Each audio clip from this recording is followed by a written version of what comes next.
त्यांनासुद्धा सांगू शकतो की तुम्ही तुमची माणसं इथे ठेवा आणि कुठल्याही पद्धतीमध्ये परिस्थितीमध्ये ही ट्रॅफिक जाम होणार नाही याची काळजी घ्या. हे त्या कॉन्ट्रॅक्टरलासुद्धा सांगू शकतात. कॉन्ट्रॅक्टरसुद्धा त्यांची माणसं ठेवू शकतात. पण हे सगळं करून घेतलं पाहिजे आपण. साहेब, यालाच लागून एक प्रश्न आहे. प्रशासनाचा कुठलाही वचक ठेकेदारांवर नाही. प्रशासनाचा कुठलाही वचक संबंधित ठेकेदारांवर नाही आहे. हे वारंवार निदर्शनास आलं आहे याच कामाच्या निमित्तानं. नाही, मला ते काही कल्पना नाही. परंतु वचक ज्याला म्हणतात तो अधिकाऱ्यांनी वचक दाखवायला सुरुवात केली.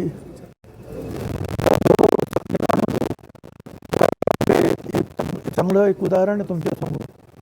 आपोआप वचक निर्माण होतो. परंतु अधिकाऱ्यांनी सुद्धा त्या पद्धतीनं आहे आपलं काम केलं पाहिजे, काम करून घेतलं पाहिजे. चुकीचं असेल तर त्या ठिकाणी बोट ठेवलं पाहिजे. साहेब, मधल्या काळामध्ये शरद पवार साहेबांनी एकनाथ शिंदेच्या दालनात बैठक घेतली. त्याच्यामुळे राष्ट्रवादी आता एनडीएचा घटक होणार का? शरद पवारांची राष्ट्रवादी अशी चर्चा आहे. आपल्यापर्यंत काय माहिती असेल? मला अजिबात वाटत नाही की पवार साहेब हे एनडीएमध्ये येतील. मला किंचितसुद्धा मला वाटत नाही की ते असं होऊ शकेल. एकच आहे की ते ज्या मिटिंगसाठी आले होते सीमा भागातील लढा जो सुरू आहे त्या संदर्भात, त्या जवळचं ऑफिस कुठे आहे बसायला की जिथे कार्यकर्ते किंवा आमदार भेटू शकतील म्हणून ते तिथे बसायला गेल्या, एवढाच त्याचा अर्थ आहे. आणि पवारसाहेब जे 2-3 वेळा मुख्यमंत्री होते राज्याचे, देशाचे नेते आहेत, देशात मंत्री होते. त्यामुळे प्रत्येक ऑफिस हे त्यांच्यासाठी निश्चितपणे जे काय म्हणतात लाल कार्पेट अंथरायला तयारच असतं की या बसा बोला स्वागत करण्यासाठी. त्यात चुकीचं काय आहे? त्याचा अर्थ ते तिकडे जाणार इकडे जाणार असं अजिबात होत नाही.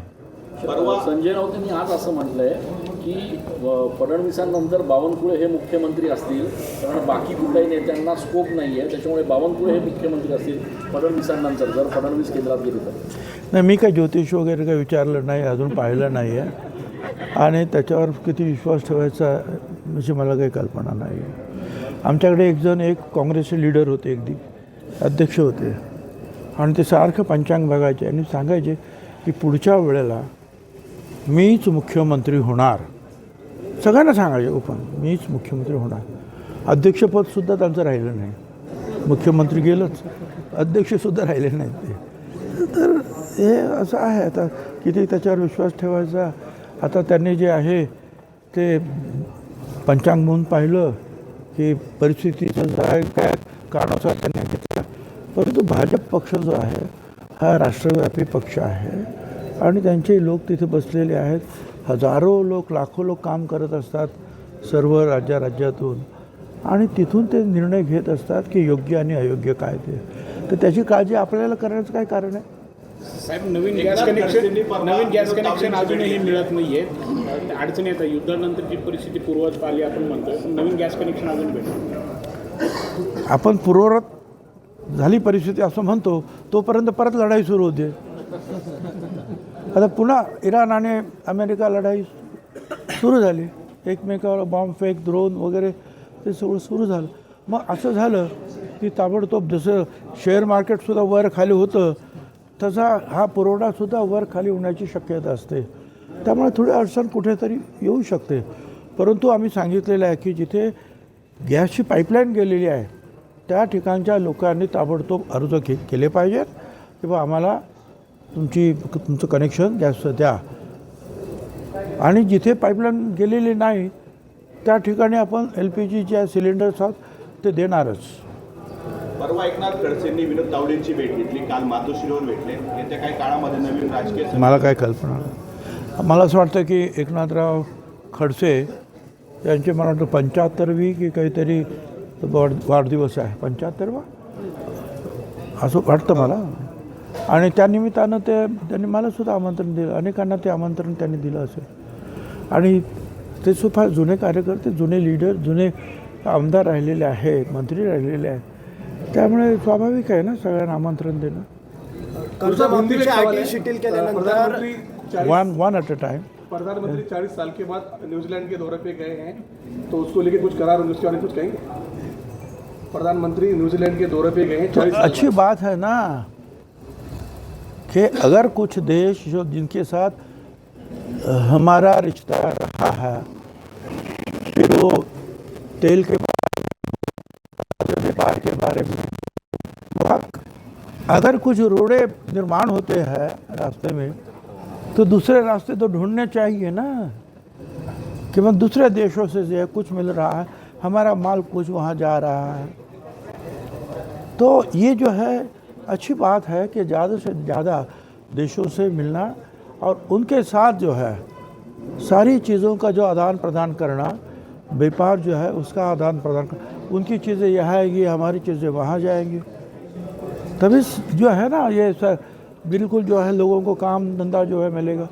नहीं तो फिर रास्ते अगर बंद हो गए तो फिर सभी बंद है। फिर कर्जमाफीची अट शिथिल केल्यानंतर रोहित पवार असतील, सुप्रिया सुळे असतील, शरद पवार असतील, हे ते श्रेय घेण्यात आघाडीवरती, मात्र महायुतीच्या नेत्यांकडून त्या संदर्भातलं काही श्रेय घेण्यात येत नाही। हे पहा, विरोधी पक्षाचं हे कामच आहे की जे आहे त्यापेक्षा अधिक मागणं, लढणं हे त्यांचं काम आहे, परंतु ते द्यायचं की नाही, त्याच्या अडचणी काय आहेत, खर्च किती आहे आणि ते पाऊल उचलायचं की नाही हे शेवटी सरकार ठरवतं।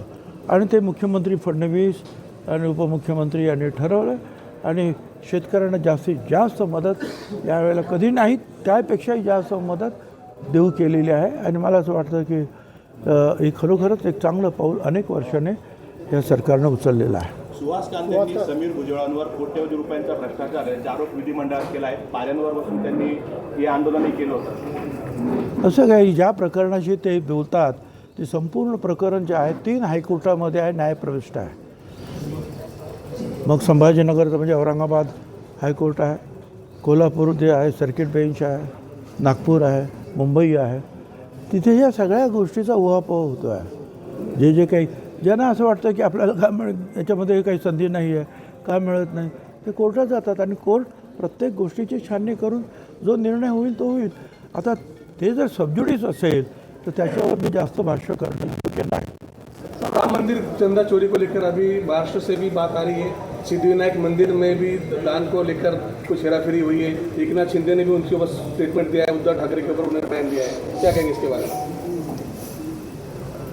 जो हो रहा है, जो सारे मंदिरों में जो है वो अगर पैसा तो चढ़ावा जो है अगर भगवान को चढ़ाया जाता है तो उसको लेकर, जैसे तिरुपति है समझो,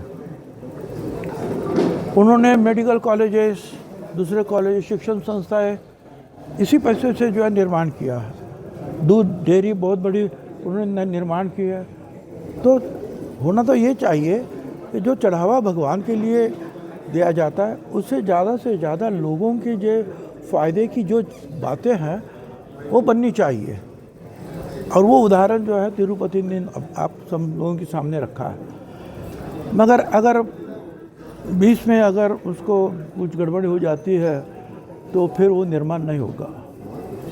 सिद्धिविनायकाच्या दान चोरीवरनं आता पुन्हा राजकारण सुरू झालं आहे। आदेश बांदेकरांचं म्हणणं आहे की असं काही पुरावेच नाही किंवा असं काही घडलंच नाही आहे। असं ठीक आहे, एका ठिकाणी झालं की आपण सगळ्या मंदिरांवर संशय घेतो, ते काय योग्य आहे असं मला काय वाटत नाही। एका ठिकाणी झालं म्हणजे सगळीकडे तेच होतं असं समजण्याचं काही कारण नाही। आणि असं काही होत असेल तर त्याचे पुरावे आले पाहिजे।